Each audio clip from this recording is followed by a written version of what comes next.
Hey everybody, it's David Chinelli. And Julia Blinsky. We're realtors with Royal LePage Signature with our segment, Ask a New Young Realtor. So we go ask Julia questions, things she's learned on her job, and some things that we may forget about and things that she helps to reiterate or remind us of, like, oh yeah, that happens. So what's today's topic? So today's topic is furnaces.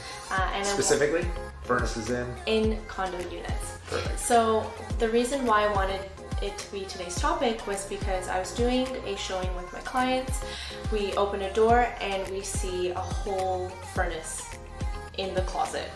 And I've never seen that before, my clients have never seen that before, and I thought it would be great to, talk about it. Yeah. So traditionally what happens in most condo corporations, or even sometimes townhouses, condo townhouses, is that the HVAC, heating, ventilation, air conditioning unit, is owned by the condo corporation. It's usually kept either downstairs, sometimes the ACs are on the unit upstairs, but it's owned by the condo corporation and they maintain it. It's not in the unit. Now this kind of specific situation where it's in the unit, that means every single unit has an HVAC system. So most of the time, who owns it at that point?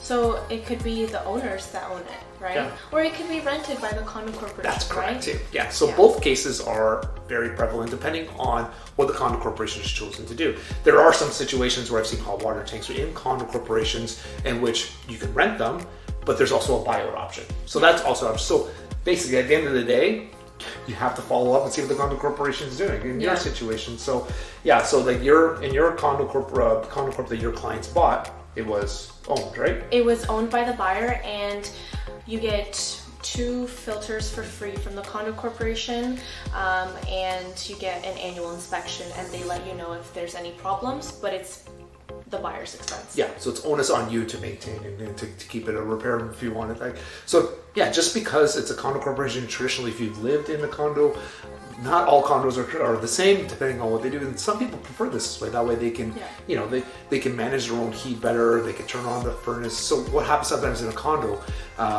like most condos, if it's owned, they'll tell you when the AC is going to be turned on or the furnace, etc. I believe in most of this kind of situation, you can control that yourself. Yeah. So there is advantages and disadvantages. Yes, you are paying maintenance fees, does include your HVAC, but at least you own it this way. Yeah. So interesting.